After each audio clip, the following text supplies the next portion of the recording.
sa ikatlong linggo sa ating pakigbisog against a formidable enemy. As always, I give my sincerest gratitude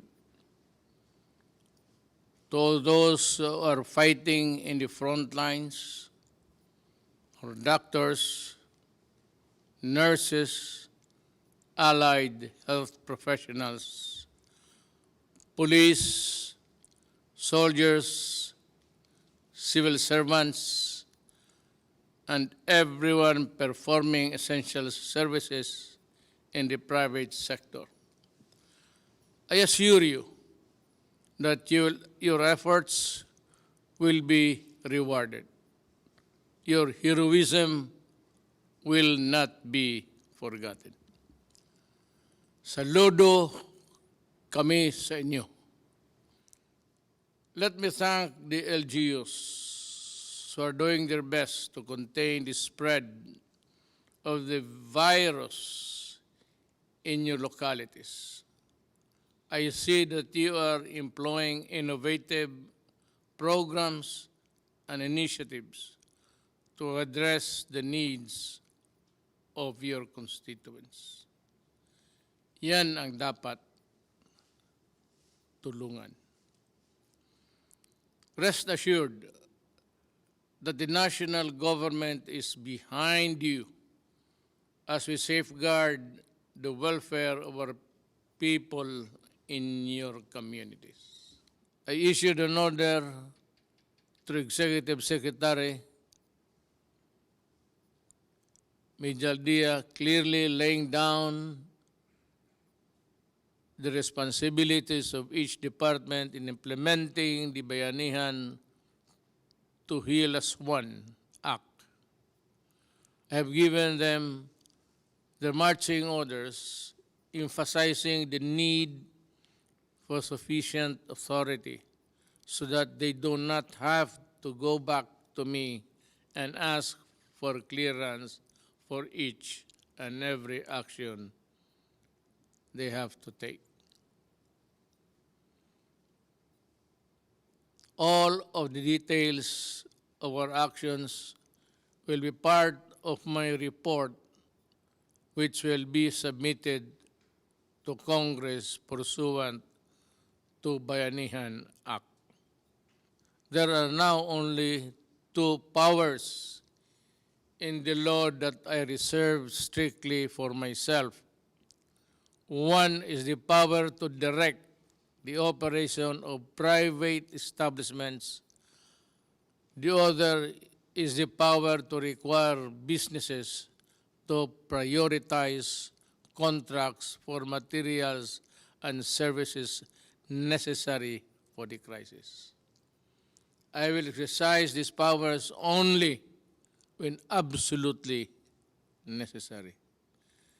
The government is now taking action and undertaking several key measures to overcome and recover from the effects of this pandemic.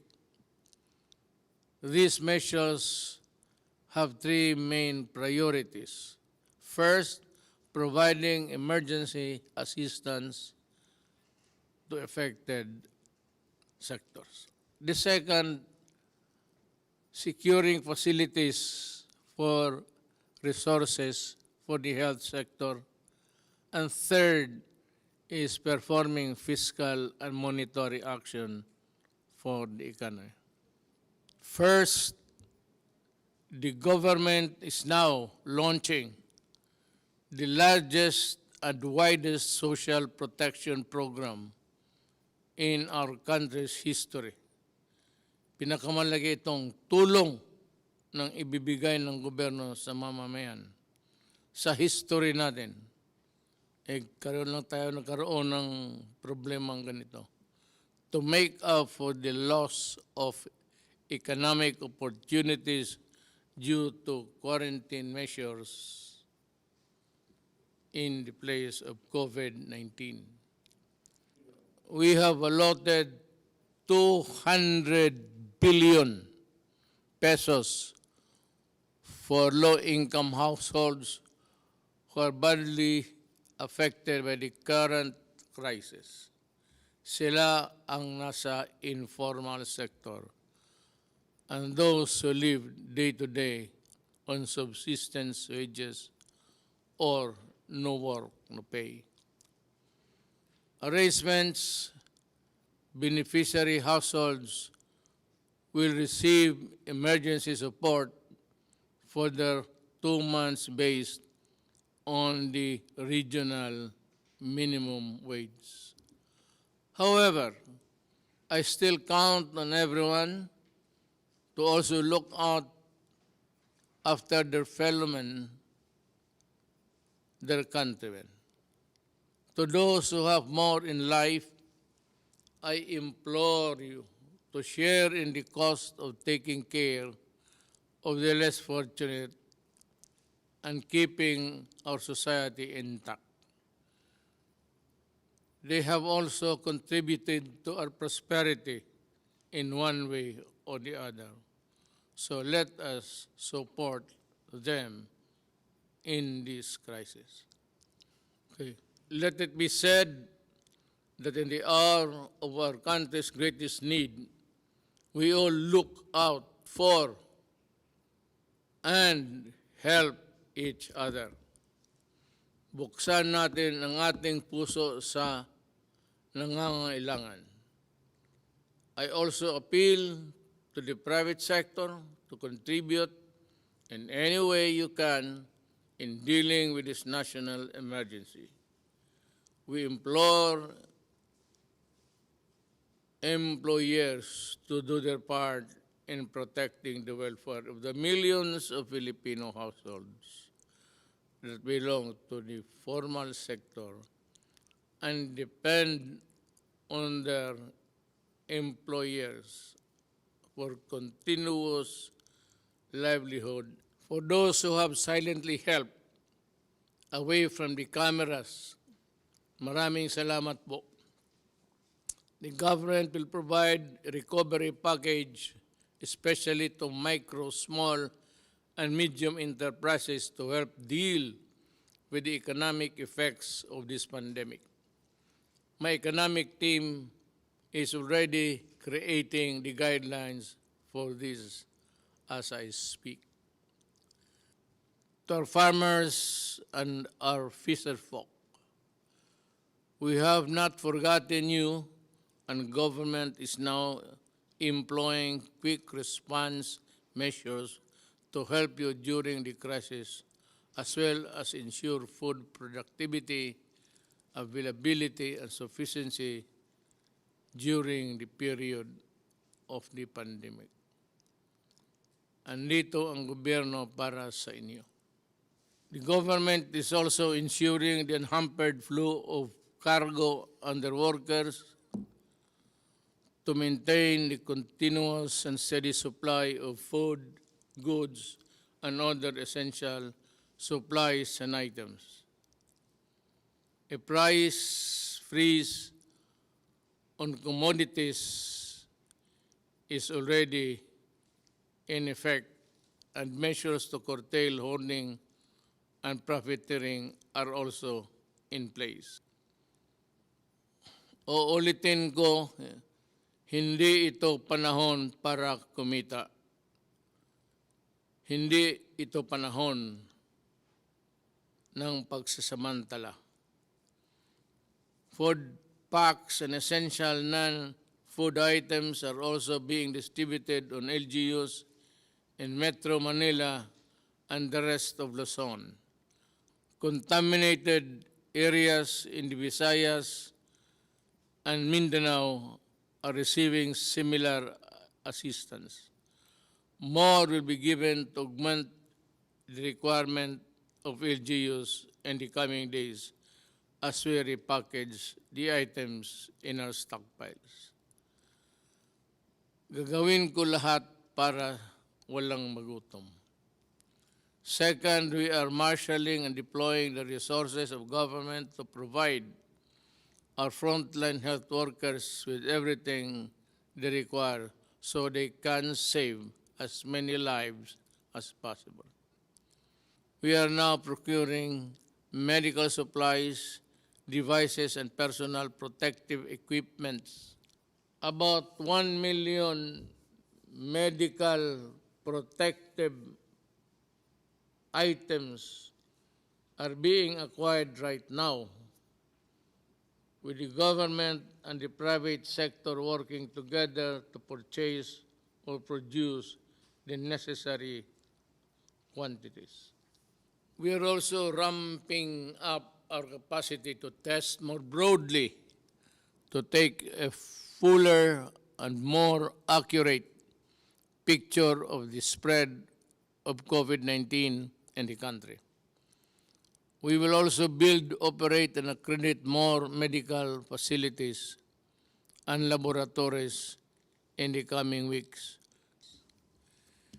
The outpouring of donations and support from business organizations, foreign governments, and private individuals over the past few weeks have also been overwhelming. I therefore would like to acknowledge the following for their help in this crisis: the government of China, the government of Singapore,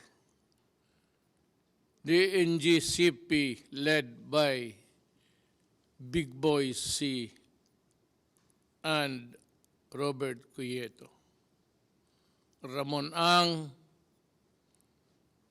Enrique Crason, Manny Pangilinan, Lucio Tan and Michael Tan, Simeon Heo of Shop Philippines, Century Peak Corporation, Gutianon Yap, Udema Foundation of Dennis Oy, also Robert Singh, Archie Po, yung who suffered a loss, mga buhay niya, empleyado niya, pati yung aeroplano na crash on a evacuation mission to Japan. My condolences to the families, and I assure you na tutulong kami sa anumang paraan. Do not be discouraged. PAGCOR headed by Andrea Domingo, the World Health Organization, Mammoth Foundation, China, Jack Ma, Seriaco Lopez, Global Fund America Cares Foundation, UNIFPA, Aboitiz Foundation, D&L Corporation, Golden Tupper, Lander Superstore, Unilab Foundation, Alliance Global, Philippine Disaster Resilience Foundation, Temasek Foundation, as well as the countless others who have sent their assistance in our time of need. In behalf of the Filipino people, I thank you and your compassion and your generosity and my personal gratitude. Mahal kong mga kababayang Pilipino, nasa ikatlong linggo na tayo sa ating crisis na hinaharap. At tayo'y hirap sa pera, sa medical supplies, sa lahat. Dati ho naman talagang kulang ang pera natin at kulang ang medical supplies. At hindi lang ho tayo, pati yung Amerika, ganun rin. Kasi hindi natin akalain buong mundo na ganun kabilis, 2 araw lang after receiving the advice from China, the crisis was already here, COVID-19. Ang masasabi ko lang, meron tayong 200 billion na binigay sa akin ng Kongreso para gastusin ko. Yun naman ho ang ginagamit kong pakalat ngayon ng pera para mabigyan ang lahat. Galing doon sa walang trabaho, may trabaho, kalahating trabaho, ang mga mayaman hindi nakasali. Ako na may umaasa na itong ating mga trabahante na Pilipino ay gawin nila ang lahat para sa pakanan ng ating bayan. At ang kami dito, gawain ko ang buong kaya kong gawin para ho sa inyo. Kaya nga hindi ako nakalabas, ilang araw, 2 araw. Pero usually, in times of crisis, kailangan ang isang trabahante ng gobyerno na binigyan ho ng trabaho para humarap sa inyo, makipag-usap sa inyo. Ito ho ang garantiya ko. Ginagawa namin ang lahat ng makakaya namin. May mga doktor na, mga nurses, attendants na matay. Sila yung nasawi ang buhay para lang makatulong sa kapwa. Napakaswerte nila. Namatay sila para sa bayan. Yun ang dapat, ang rason na bakit tayo mamatay. Huwag tayong mamatay sa ibang rason na sagasaan ka lang at wala ka namang ginawa. It would be an honor to die for your country, I assure you. At ako naman ang filosofiya ko ganito. Sa nagtatrabaho, kung protected ka lang, make yourself fully covered, protected, para hindi walang madisgrasya. Pero ang doktrina ko sa buhay, ako, si Rodrigo Duterte, kung panahon ko na. So, gano'n na lang ang pagtingin ko kasi wala ma rin akong magawa. Pumupunta ako doon sa mga lugar na may gera. Pumupunta ako doon sa may lugar na may pumuputok yung bomba. Pumupunta ako doon sa likod ng mga sundalo at nagrakrakan sila ng... hindi ko masabi kung kailan ako. Kaya sabi ko na lang, Diyos ko, pag panahon ko na, kunin mo na ako. Huwag kang mag-atubili.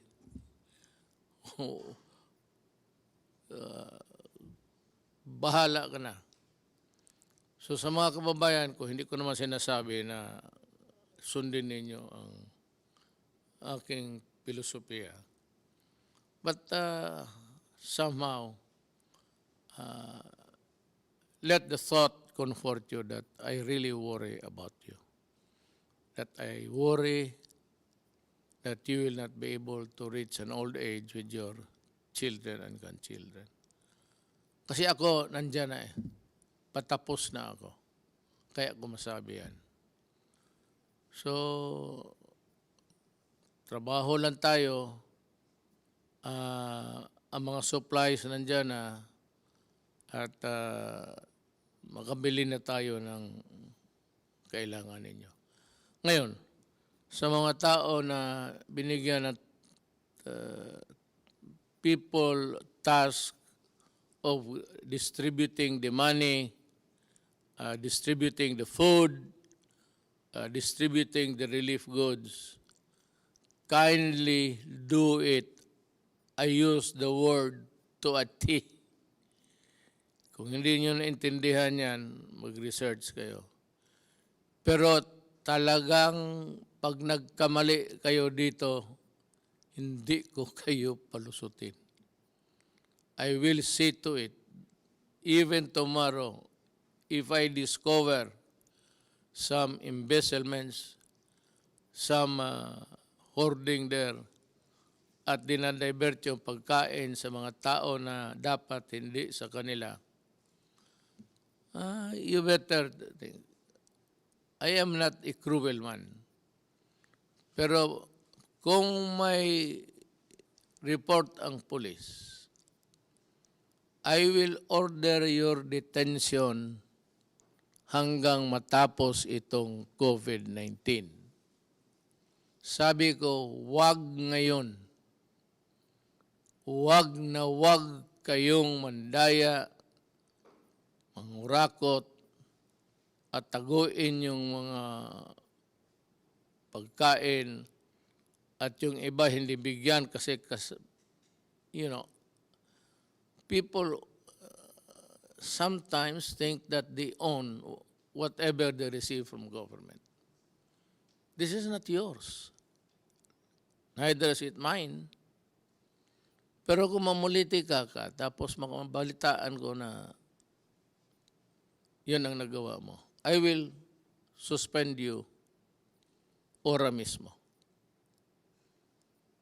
And for those who are really absconding the money, I will detain you, I said. And maybe I will release you pagkatapos ng COVID. Hindi ako nananakot. Nagpapasalamat ako sa buong lahat ng aking mga doktor who are honest, at talagang natatrabaho. Sa inyo po, personal kong gratitude na hindi mabayaran ng pera. Ang papasalamat rin ng taong bayang Pilipino. Salamat po. At ako'y regularly makipag-usap sa inyo until this crisis is over. Huwag kayong matakot ngayon. Huwag na huwag kayong matakot kasi sabi ko may pera ako at kung meron man ang palpak-palpak dyan kunti, ayusin namin yan. Ayusin ni Lorenzana yan, the implementor, pati ni Anyo sa DILG. Ato si Galbeso, puro military na yan sila. At as a matter of fact, ganito, lahat ng contribution, lahat, ibigay mo doon sa opisina na set up ng task force. At